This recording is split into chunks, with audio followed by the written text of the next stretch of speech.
지금 고린도전서에 나오는 고린도 교회는 지금 분쟁 중에 있었어요. 싸움 중에 있었다는 거죠.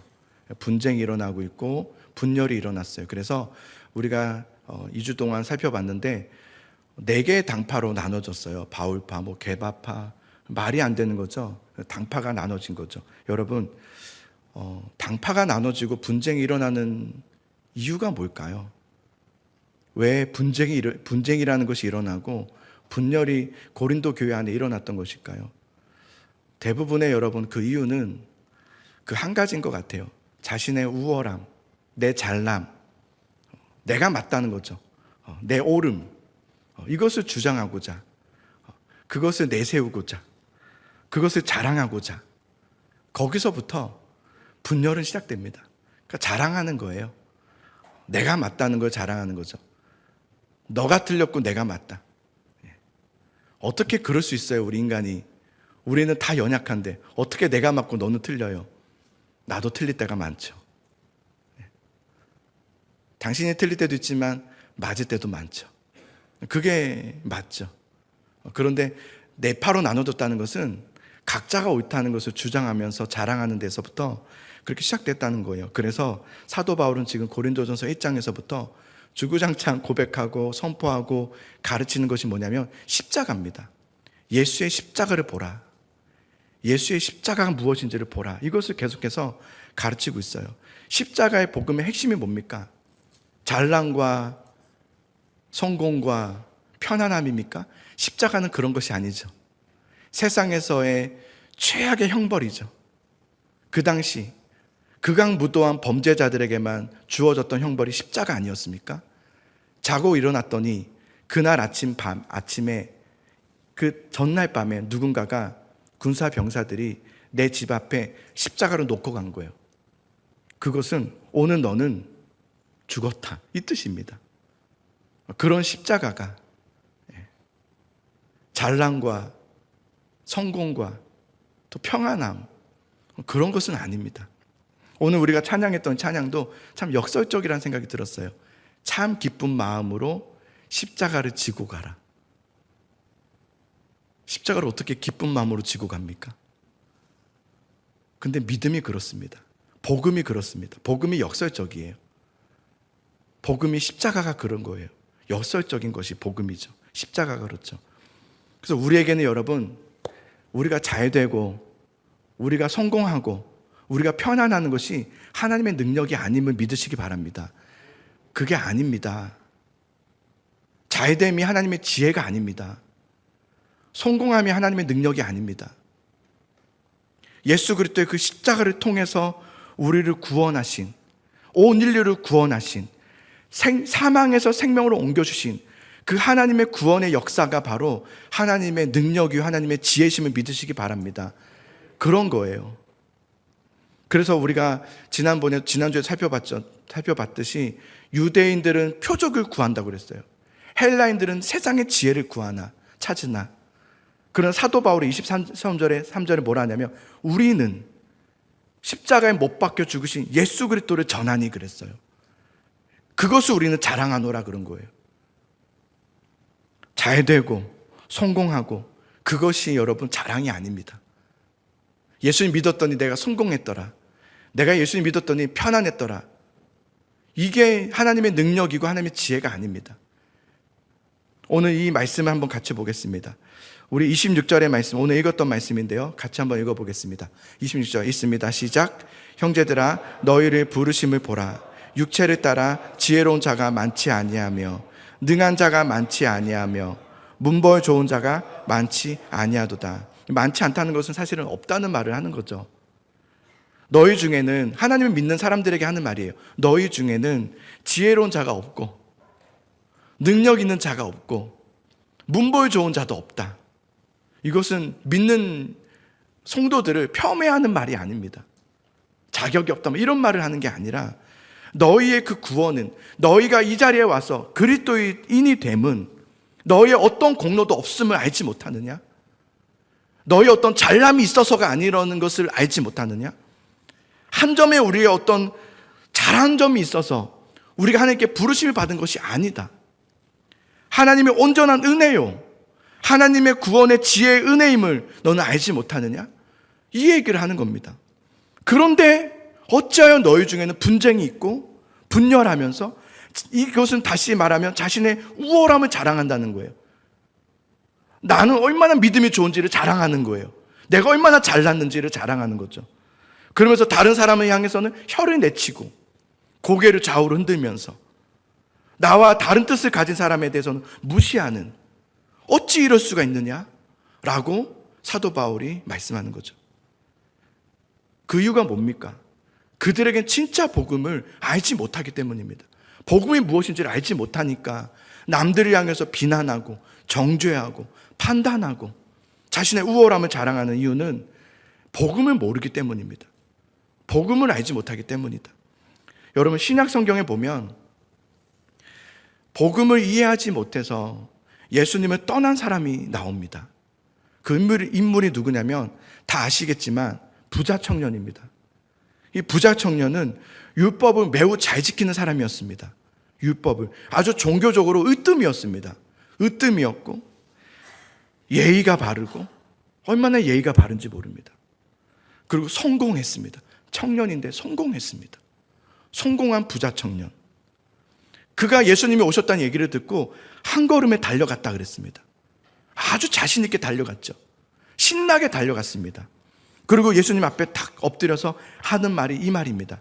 선한 선생님이여, 내가 무엇을 하여야 영생을 얻으리까? 이 말은 얼핏 보면 야, 참 사모함이 있구나 이렇게 보이겠지만, 그런 사모함이 말하는 것이 아니라 자신이 얼마나 율법을 잘 지켰는지, 그래서 그 율법을 잘 지키고 종교적으로 내가 얼마나 잘했는지, 그 결과 나는 부자가 되었고 이 젊은 나이에 성공하게 되었다. 나와 같이 성공한 사람이 어디 있겠는가? 이는 반드시 나는 하나님으로부터 복을 받은 가장 큰 사람이다 라는 것을 꼬아서 얘기하는 겁니다. 그렇게 말하기는 좀 그러니까, 내가 무엇을 하여야 영생을 얻으리까? 내가 아니면 누가 영생을 얻겠습니까? 나의 의로움을 좀 말씀해 달라는 거예요. 내 의로움을 좀 이렇게 내가 드러내고자 함에 자랑이 있었던 거죠. 그렇게 자신만만했던 이 부자 청년이 이 예수님과의 만남에서 얼마 되지 않아서 크게 낙심하고 슬픈 기색이 띠고 근심하여 가니라, 가버렸다 그랬습니다. 이 갔다는 것은 잠깐 어디 간 게 아니라 아예 떠났다는 겁니다. 예수님을. 도대체 예수님과의 대화 속에서 무슨 이야기가 있었길래, 예수님은 어떤 걸 말씀하셨길래 그렇게 당당했던 부자 청년이 근심하며 슬픈 기색을 띠고 갔을까? 떠나버렸을까? 마가복음 10장 21절과 22절을 같이 한번 볼게요. 자, 한번 같이 볼까요? 시작. 예수께서 그를 보시고 사랑하사 이르시되 내게 아직도 한 가지 부족한 것이 있으니 가서 내게 있는 것을 다 팔아 가난한 자들에게 주라. 그리하면 하늘에서 보화가 내게 있으리라. 그리고 와서 나를 따르라 하시니 그 사람은 재물이 많은 고로 이 말씀으로 인하여 슬픈 기색을 띠고 근심하며 가니라.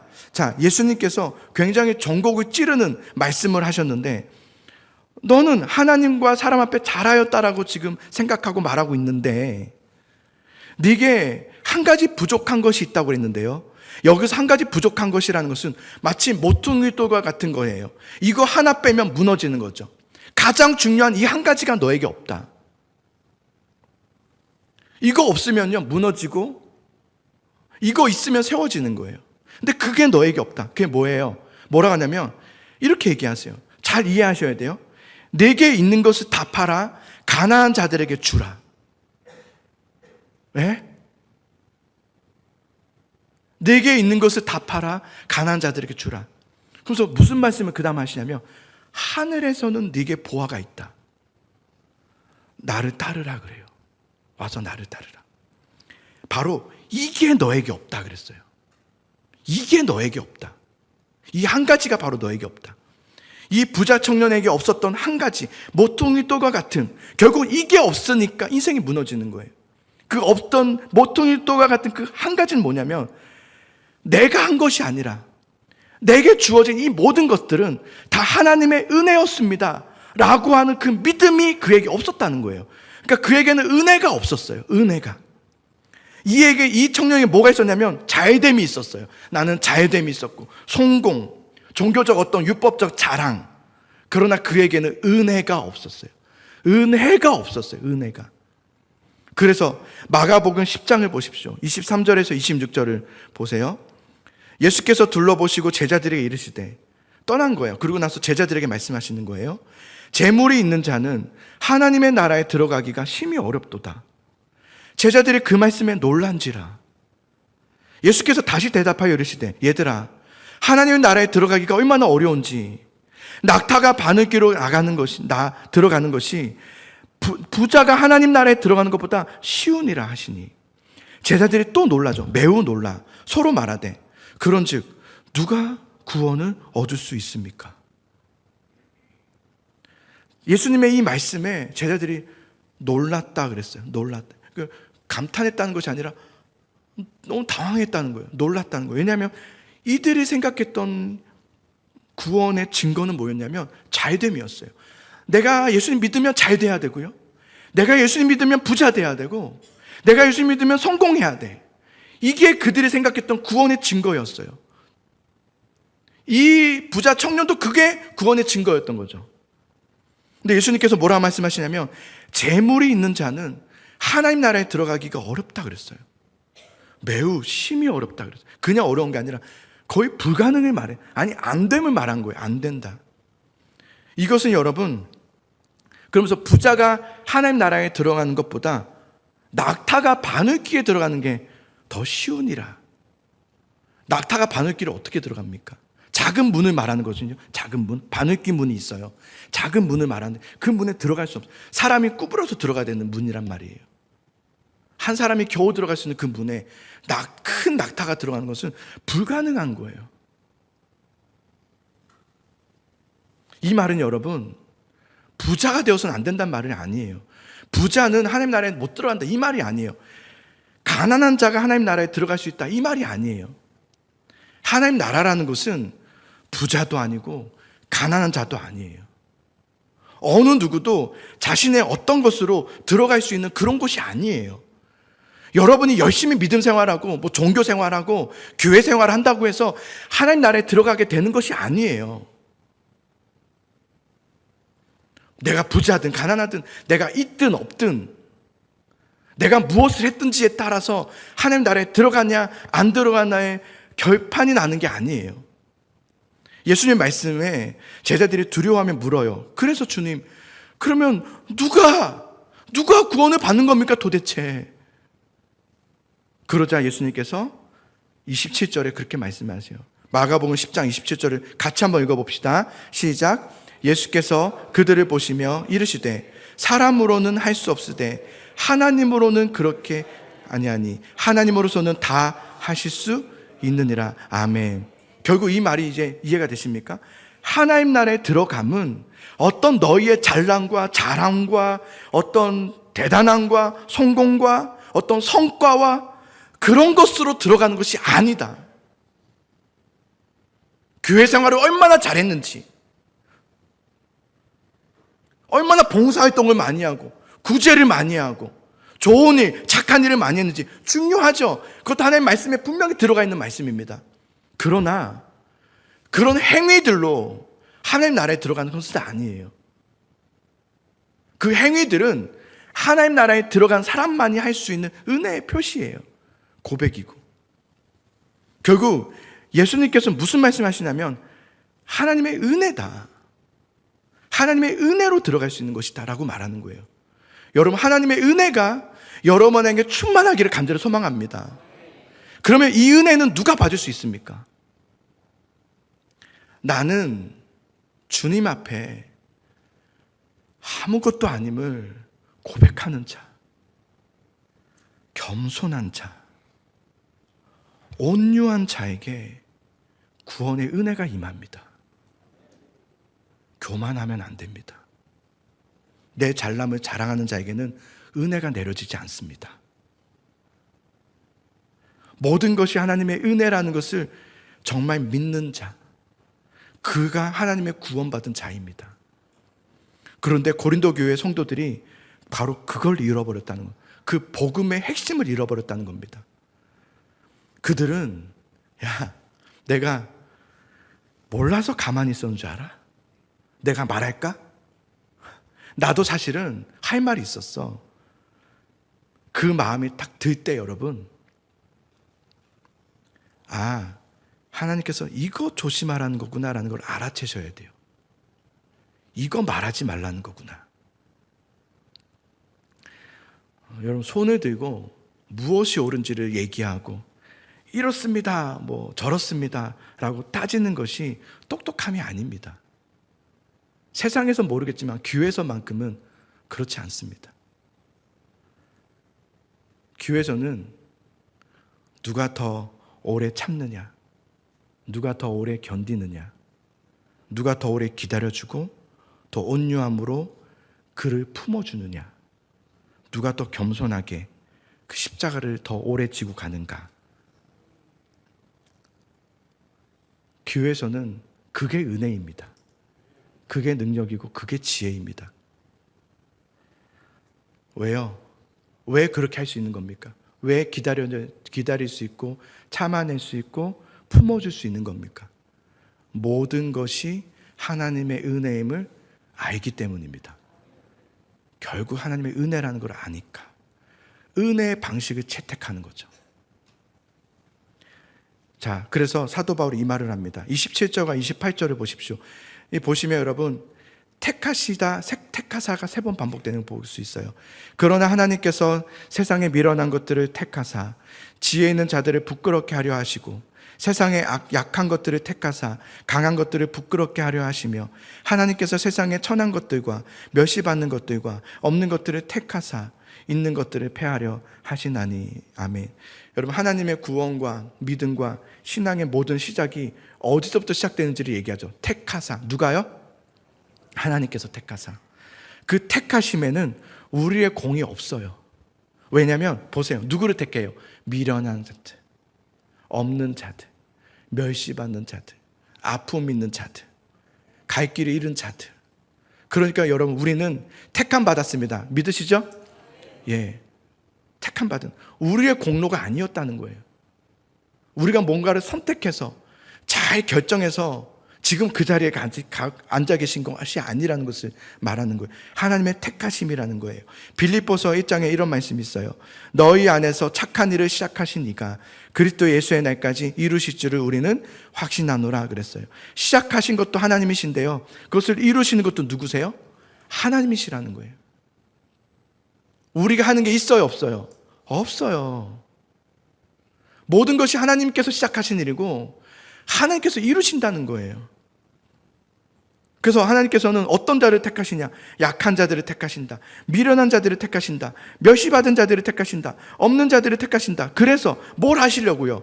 그렇게 함으로써 세상에 지혜 있는 자들과 강한 자들과 있는 자들과 교만한 자, 높은 자들을 부끄럽게 하며 패하게 할 것이다 라고 말씀하셨어요. 그거 하시려고. 이 말은 내가 연약함 가운데 택함 받아서 그런 나를 우리 또 이렇게 생각하잖아요. 잘 되게 하셔서, 나를 잘 되게 하셔서 나를 그렇게 비웃던 사람들 앞에 막 떵떵거릴 수 있게, 내가 막 거봐라, 내가 맞지, 이 말 할 수 있게 막 그들을 부끄럽게 하고 그들을 두렵게 하겠지, 이런 말은 아닙니다. 우리는 그렇게 생각하기 참 쉽죠. 하나님께서 날 잘 되게 하셔야 돼. 내가 이렇게 기도 열심히 하고 하나님 믿고 있으니까 우리 가정 축복받아서 잘 돼서 성공해서 세상 사람들 앞에, 이웃들에게, 안 믿는 가족들에게, 안 믿는 사람들에게 거봐라, 하나님 믿으니 이렇게 잘 된다 라는 것을 우리가 높은 자리에 올라가서, 성공의 자리에 올라가서 그렇게 얘기하고 싶죠. 그죠? 그러고 싶잖아요. 그게 우리의 욕심 아닙니까? 그 욕심이잖아요. 여러분, 세상이, 우리 솔직히 하면 우리 사실은 신앙생활은 생각을 많이 하는 생활이에요. 생각을 해보세요. 세상이 여러분들이, 교회 다니는 여러분들이 잘 된다고 생각해 보세요. 교회 다녔더니 잘 돼요. 교회 다녔더니 막 성공해요. 교회 다니고 하나님 믿었더니 막 높아져요. 막 계속 승진해. 막 높아져. 그럼 세상 사람들이 그걸 보면서 뭐라고 하는지 아세요? 높아진 걸 부러워하지만 우리의 잘됨을 보면서 부끄러워하진 않습니다. 우리가 성공할 때 두려워하지 않습니다. 우리의 생각은 우리가 높아지면 안 믿는 가족이 돌아오겠지 막. 안 믿는 사람들이 막 돌아와서 막 내가 잘못했다면서 막 집사님 내가 잘못했어.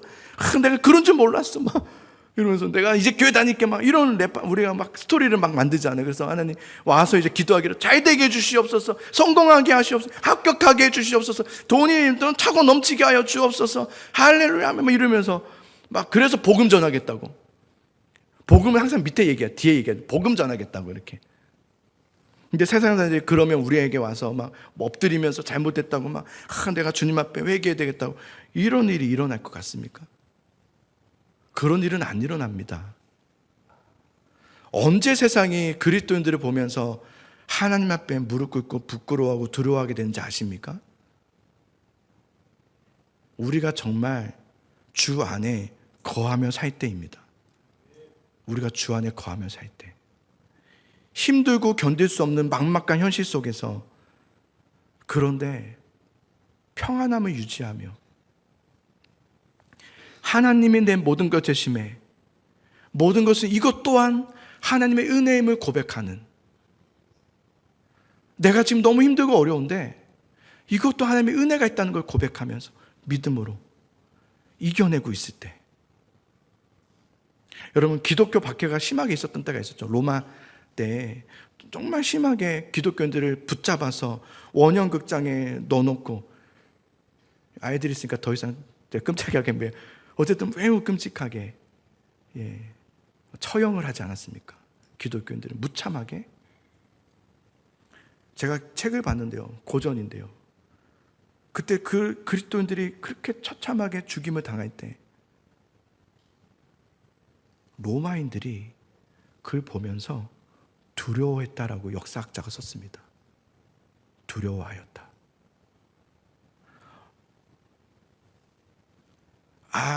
예수님 믿으면 안 되겠다라는 것을 두려워함이 아니라 죽음 앞에 죽음을 두려워하지 않는 그리스도인들을 보면서 두려워하기 시작하였다 라고 역사학자가 썼습니다. 그들이 죽음 앞에 갑자기 막 하늘에 은혜가 내려서 우리가 생각하는 것처럼 막 결박이 풀리고 막 그 다 취소되고 살아나는 것을, 그런 일들이 있었기 때문에 두려워했던 것이 아니에요. 죽음을 맞이하는 그들의 모습 때문이었어요. 죽음 앞에서도 죽음을 두려워하지 않는, 죽음을 역설적이지만 기쁨으로 맞이하는 그 모습을 볼 때 세상을 두려워했다라고 했어요. 그 그리스도인들은요, 실제로 죽음을 피하고 싶음이 아니라 죽음을 기다렸다고 했습니다. 죽음을 기다렸다. 왜요? 죽음은 맞아요, 이 세상의 끝이에요. 그러나 이 세상의 끝이지만 영원한 삶의 시작이 되고 하나님 나라에서의 이 세상에서는 누리지 못했던, 꿈꿔왔던 하나님의 평강과 깊은 그 은혜의 삶의 영원함을 약속받았기 때문에, 그 약속된 영원한 삶이 주어짐을 알고 있기 때문에, 그래서 그들은 죽음을 기다렸다고 했습니다. 하나님께서 우리를 구원하심은 여러분 단지 안 되는 것에서 건져내셔서 잘 되게 하시고 막힘 속에서 우리가 원하는 소원대로 이루어 주심의 구원이 아니라, 우리를 이 땅 가운데, 이 세상 가운데 하나님 나라에까지, 영원한 삶까지 약속해 주시는, 그 약속의 이루심을 우리에게 주시는, 우리에게 소유하게 하시는, 그것이 하나님의 구원의 은혜입니다. 그게 구원의 은혜예요. 우리는 다 태어났습니다. 다 태어나서 우리는 이 자리에 있습니다. 그러나 죽음도 있습니다. 태어남이 있다면 죽음이 있는 겁니다. 우리에겐 그것이 남아있어요. 죽음이 남아있습니다. 이 죽음은 우리가 이 세상에서 어떻게 살아가느냐에 따라서 다른 죽음이 됩니다. 꼭 기억하십시오. 내가 이 세상에서 태어나면 이미 시작되었어요. 죽음은 반드시 올 겁니다. 그러나 그 죽음이 어느 누구에게는 복이 될 것이고 어느 누구에게는 저주가 될 것입니다. 저는 여러분에게 말씀드리고 싶어요. 살아계신 예수 그리스도를 믿으십시오. 예수 그리스도를 믿으십시오. 하나님께서 예수 그리스도를 우리에게 보내심으로 그를 믿는 자마다 우리를 구원을 얻게 하신다고 말씀하셨습니다. 그 예수 그리스도를 믿는 여러분 되시길 바랍니다. 믿는다는 것은, 믿음이 좋다는 것은 잘됨이 아닙니다. 믿음의 좋음은 하나님과 나와의 관계가 좋음을 말하는 겁니다. 그게 믿음 좋음입니다. 내가 열심히 하고 있다는 것이 믿음 좋음이 아닙니다. 내가 지금 하나님과 좋은 관계 가운데 있다. 이게 믿음 좋음입니다. 물론 여러분, 우리가 예수님 잘 믿으면 은혜가 있고 도우심이 있고 복이 있습니다. 그건 성경에 나와 있어요. 주 안에 거할 때 평안이 있고요, 도우심이 있고 역사하심이 있습니다. 그런데 여러분, 그 하나님의 은혜와 복과 도우심의 그 축복은, 은혜는, 복은 흘러 들어오는 거예요. 어디서부터 흘러 들어오는지 아십니까? 여러분과 하나님과의 좋은 관계 속에서의 넘쳐서 흘러 들어옴이 되는 거예요. 넘쳐서. 하나님과 좋은 관계가 돼 있지 않은데 복만 달라고 하면 여러분 안 됩니다. 그러면 안 주어집니다. 복은요, 내가 하나님과 좋은 관계에 있을 때, 예배를 정말 살아있는 예배로 내가 드리고 있을 때, 정말 깨어서 말씀 가운데 나아가고 찬양하면서 뜨거운 예배로 주님 앞에 나아가고 있는 예배가 충만할 때, 예배가 충만할 때가 있어요. 그죠? 여러분, 예배가 충만하고 가득하고 은혜가 가득하고 조는 예배가 아닌 거예요. 깨어있는 나의 예배를 드리고 좋은 관계 속에서 그 은혜가 넘쳐요. 넘치면 반드시 넘치는 은혜가 우리의 삶 가운데로 이렇게 들어옵니다. 할렐루야. 그렇습니다.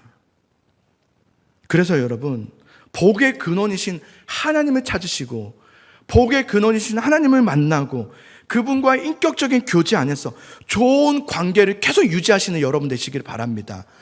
그 은혜가 흘러 들어와야 됩니다. 여러분 삶 가운데로. 관계를 빼버리고 복을 구하게 되면 복 못 받습니다. 하나님과의 관계로 들어가려고 애를 쓰셔야 됩니다. 좋은 관계를 유지하도록 하셔야 돼요. 주 안에 거하라 그랬어요. 그냥 거하시면 안 돼요. 뜨겁게 거하시기 바랍니다. 뜨겁게 예배하라. 그냥 예배하면 안 돼요. 뜨겁게 예배하시기 바랍니다. 찬양하라. 제 생명을 다해서 찬양하시기 바랍니다. 그 은혜가 흘러 넘치기를 바랍니다. 예, 그래야 되는 거예요. 자, 30절과 31절을 보고 우리 마치겠습니다. 자, 30절과 31절입니다. 함께 있습니다. 시작. 너희는 하나님으로부터 나서 그리스도 예수 안에 있는 하나님으로부터 나와서 우리에게 지혜와 의로움과 거룩함과 구원함이 되셨으니 기록된 바 자랑하는 자는 주 안에서 자랑하라 함과 같게 하려 함이라. 아멘. 자, 30절에 두 번 반복되는 것이 있어요. 뭐였습니까? 하나님으로부터 나서. 하나님으로부터 나서. 이거 두 번째 반복해요. 뭐예요? 다 어디서부터 나온 거예요? 하나님으로부터 나오는 거예요. 은혜가 어디서부터 나오는 거예요? 복은 어디서부터 나오는 거예요? 하나님으로부터 나오는 거예요. 그거예요. 하나님으로부터 나와서 우리가 어떻게 되었는가? 세 가지가 있어요. 30절로 보면 세 가지가 있는데 첫 번째는 뭐냐면 너희가 하나님으로부터 의해서, 하나님에 의해서 그리스도 예수 안에 있게 되었고, 두 번째는 예수는 우리에게 지혜와 의로움과 거룩함과 구원함이 되셨고, 세 번째, 그러니 너는 뭐 하라는 거예요? 주 안에서 주님을 자랑하라는 거예요. 주 안에서 주님을 자랑하라 그래요. 주 안에서. 여러분이 향한 하나님의 계획하심이 있어요. 그런데 그 계획하심에는 기억하세요. 멸망과 좌절이 없습니다. 여러분 향한 계획하시면 그것이 계획되지 않았어요. 그것이 없습니다. 결국 우리는 지금은 다 알 수 없지만 일평생 살아보고 마지막에 딱 섰을 때, 그리고 최후의 주님 오시는 그날, 우리 모두는 그때 다 모여지게 되잖아요. 그때 결국 자랑하게 될 것은 예수 그리스도 한 번밖에 없었다는 것을 알게 될 겁니다. 결국 이거였구나. 결국 내 인생에 내가 정말 자랑할 것은 예수 그리스도 한 분이셨구나. 이걸 결국 우린 알게 될 거예요. 결국 하나님이 이 일을 다 하셨구나. 죄된 우리들을, 연약한 우리들을, 그 멸시받는 우리들을 그럼에도 불구하고 택하사 불러주셔서 하나님의 자녀가 되게 하시고 구원을 이루어 주시는, 결국은 하나님이 다 하시는 거였구나. 그래서 모두가 그때 요한계시록을 보면 하나님을 찬양하게 될 것이라 했습니다. 찬양할 수밖에 없는 거예요. 결국 하나님, 우리는 아무것도 한 것이 없고 못했는데 하나님이 다 하셨군요. 그것을 고백하게 될 거예요. 그러니 사도 바울이 오늘 하는 말은 뭐냐면, 그러니 여러분 주 안에 거하십시오, 이 말을 하는 거예요. 주 안에 거하십시오, 이 말을 하는 거예요. 그리고 주님만을 자랑하십시오. 우리가 지금 자랑하는 그것들, 뭐 좋은 차 타고, 뭐 많이 가지고, 뭐 이렇게 성공하고, 이것이 사실은 자랑할 것이 아닙니다. 다 없어질 것들이에요. 영원한 것이 아닙니다. 그러나 영원한 것이 있어요. 예수 그리스도예요. 결국 우리는 주님 앞에, 주님 오시는 그날 다 모여질 것이라 했어요. 우리 앞서 돌아가신 분도 계시고, 또 이후에 또 우리는 또 주님 앞에 가게 되겠지만 상관없어요. 다 살아나서 주님 오시는 그날을 맞이하게 될 것이라 했어요. 그때 우리는 주님을 다 찬양할 것이라 했어요. 그때 우리는 더 고백하게 될 거예요. 결국 주님이셨군요.